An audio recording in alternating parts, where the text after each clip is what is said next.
మహిళలకి సంబంధించి ఒక మహిళా రిజర్వేషన్ బిల్లు చట్టసభల్లో మహిళలకి 33% రిజర్వేషన్ ఇవ్వాలి అనుకున్న బిల్లు 30 సంవత్సరాలుగా కూడా అంటే వస్తుంది ఎళ్తుంది, వస్తుంది ఎళ్తుంది ఏదో దోబూచులాటలాగా ఆడి ఆఖరికి మొన్న ఇంప్లిమెంట్ అవుతుంది అని దేశంలో ఉన్న ప్రతి మహిళ కూడా ఎదురు చూసిన క్షణాన్ని కూడా ఒక్కసారిగా నీరుగార్చిన పరిస్థితి.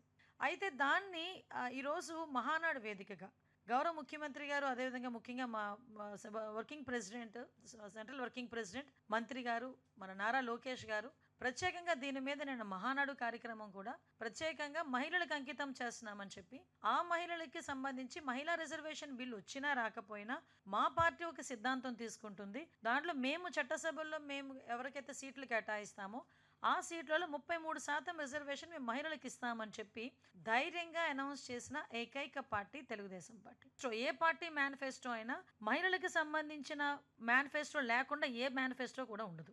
అంత మహిళలకి ప్రాధాన్యం ఇస్తున్నామని చెప్పుకునే పార్టీలు ఈరోజు ఒక స్టెప్ ఫార్వర్డ్ వేసి అందరూ కూడా ఇదే లైన్లోకి వెళ్తే ఆటోమేటిక్గా మహిళా రిజర్వేషన్ బిల్లు వస్తుందేమో. దానికి ఈరోజు తొలి అడుగు వేసింది తెలుగుదేశం పార్టీ. ఈరోజు మహిళలు ఓట్లు వేయటానికే కాదు, ఓటు వేయించుకునే సత్తా కలిగి ఉన్న వాళ్ళు కాబట్టి ఓటు వేయించుకునే కెపాసిటీ కూడా ఇవ్వాలి అని కోరుకుంటున్నాం. కాబట్టి ఈరోజు నేను మహిళా రిజర్వేషన్ బిల్లు మేము ఇస్తామని చెప్పి మహానాడులో అనౌన్స్మెంట్ చేసిన తర్వాత నిజంగా చాలా మంది హ్యాపీ ఫీల్ అయ్యారు. అంటే మేము కేవలం మా ఎన్డీఏ కూటమి కానీ తెలుగుదేశం పార్టీ కానీ మహిళల్ని ఓట్ బ్యాంకుల కింద మేము ఉపయోగించుకోవాలి.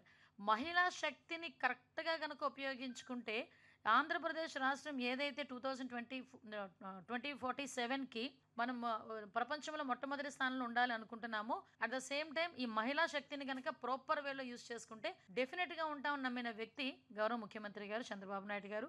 ఈ 33% రిజర్వేషన్ వస్తుందని చెప్పిన తర్వాత చాలామంది ఆశలు పెరిగినాయి.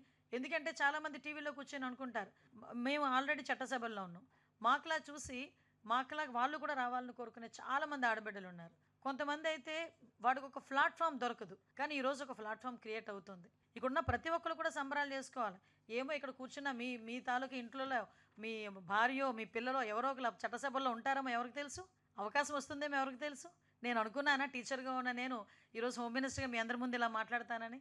ఆ రోజు by God's grace Chandrababu Naidu గారి దయ, పాయకరపేట నియోజకవర్గ ప్రజల తాలూకా ఆశీర్వాదం. అట్ ద సేమ్ టైం ఎవరు తెల్లరాత ఎప్పుడు ఎలా ఉంటుందో తెలియదు.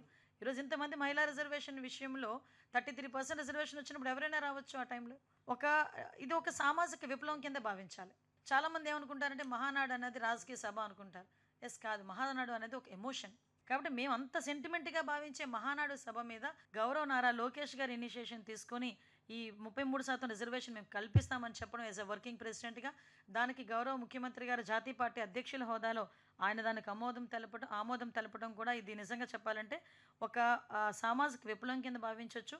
అట్ ద సేమ్ టైం రేపు పొద్దున రాష్ట్ర అభివృద్ధిలో ఇది ఒక బ్లూ ప్రింట్ కింద కూడా మేము మార్చుకోవచ్చు. ఎందుకంటే చాలామంది ఇంతకుముందు గవర్నమెంట్లు ఉన్నాయి అంటే కొన్ని సందర్భాల్లో కొంతమంది గురించి మాట్లాడడం వేస్ట్ అనుకుంటాను, కానీ తప్పట్లేదు, మాట్లాడాలి. లాస్ట్ 5 సంవత్సరాల గవర్నమెంట్లో గొడ్డలిపాటి గవర్నమెంట్లో మీ అందరూ చూశారు. అమరావతి రాజధానిగా రావాలి అంటే రోడ్ల మీదకి తీసుకొచ్చి బూటికాలతో తన్నించుకున్న పరిస్థితుల నుంచి ఈరోజు ఎన్డీఏ కూటమి గవర్నమెంట్ వచ్చిన తర్వాత ఈరోజు చట్టసభల్లోని వాళ్ళని భాగస్వాములను చేస్తాం. ఆ రోజు బూటికాలతో తన్నిస్తే ఈరోజు మేము చట్టసభల్లో భాగస్వాములు చేయడానికి సిద్ధంగా ఉన్నామని చెప్పడానికి మేము గర్వపడుతున్నాం. నిజంగా ఎందుకు సామాజిక విప్లవం అన్నానంటేనండి, మా హక్కుల గురించి మేమే పోరాటం చేసుకోవాలి. అదే గౌరవ ఎన్టీ రామారావు గారు చెప్పిన సూత్రం, గౌరవ ముఖ్యమంత్రిగా చంద్రబాబు నాయుడు గారు నడిపిస్తున్న సూత్రం కూడా మా గౌరవం గురించి మేమే కాపాడుకోవాలి. ఈరోజు సోషల్ మీడియాలో ఇష్టానుసారంగా మాట్లాడి కించపరిచే విధంగా మాట్లాడినా కూడా ఈరోజు చట్టసభల్లో బయటకు వచ్చి ఈరోజు చాలామంది మహిళా ప్రాధాన్యత పెరిగిన తర్వాత మా గౌరవం కూడా మేము పెంచుకునేదానికి ఒక అవకాశం కింద కూడా మేము భావిస్తున్నాం. ముఖ్యంగా ఎస్పెషల్లీ నారా లోకేష్ గారికి, గౌరవ మంత్రివర్యులు నా సోదరులు నారా లోకేష్ గారికి నేను ప్రత్యేకంగా ధన్యవాదాలు తెలియజేసుకుంటున్నా. మహానాడులో ఒక మహిళా రిజర్వేషన్స్ గురించి పైన చట్టబద్ధత అయినా కాకపోయినా పార్టీ వ్యవహారంలో మేము ఇచ్చే చట్టసభలో సీట్లో 33% రిజర్వేషన్ ఇస్తామని చెప్పినందుకు ప్రత్యేకంగా గౌరవ నారా లోకేష్ గారికి, గౌరవ ముఖ్యమంత్రి గారు చంద్రబాబు నాయుడు గారికి ధన్యవాదాలు తెలియజేసుకుంటున్నా. Thank you.